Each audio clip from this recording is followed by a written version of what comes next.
నిత్యం ఎన్నో పనులతో బిజీగా గడిపే మంత్రికి పండుగ సందర్భంగా కాస్త తీరిక దొరికింది. జనమంతా పండుగ సందడిలో ఉంటే ఆయన మాత్రం పొలం పనులు చేశారు.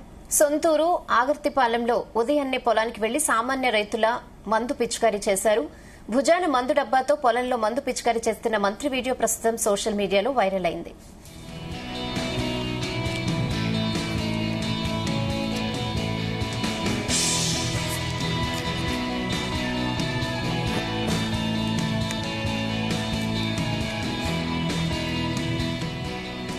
వ్యవసాయం అంటే తనకు చాలా ఇష్టమని చెప్పే నిమ్మల తొలినాళ్లలో కాలేజీలో లెక్చరర్ గా పనిచేశారు. అప్పుడు కూడా తీరిక దొరికిన సమయంలో పొలం పనులు చేసేవారు.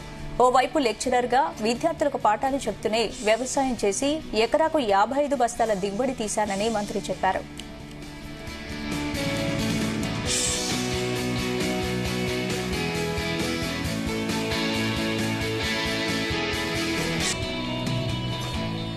కనుమ పండుగ సందర్భంగా ప్రజలకు శుభాకాంక్షలు తెలిపిన మంత్రి రామానాయుడు ఈ సంవత్సరం అంతా పంటలు బాగా పండాలని, రైతులందరూ పాడి పంటలతో సుఖ సంతోషాలతో సుభిక్షంగా ఉండాలని నిమ్మల ఆకాంక్షించారు.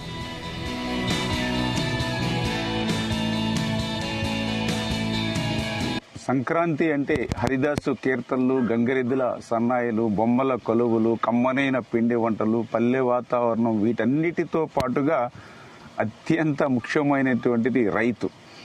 ఆ రైతు పంటలను పండించి ఆ సంక్రాంతి కల్లా మరి ఆ ఇంటి దగ్గర ధాన్యం రాసులతో కలకల్లాడేటువంటి పరిస్థితి మనందరం కూడా పల్లెల్లో చూస్తూ ఉంటాం. అటువంటి సంక్రాంతి పర్వదినాన మరి నా సొంత పొలంలో మా సొంత మనుషులతో కలిసి ఆ పంట పొలాలలో పనిచేయడం నాకు చాలా సంతోషాన్ని, చాలా తృప్తినిచ్చింది. ఈ సంవత్సరం అంతా కూడా పంటలు బాగా పండి పాడి పంటలతో ఆయురారోగ్య ఐశ్వర్య ఆనందోత్సాహాలతో ప్రజలందరూ కూడా ఉండాలని మనస్ఫూర్తిగా పంట చేను మీద ఉండి మరి కోరుకుంటూ ఉన్నా.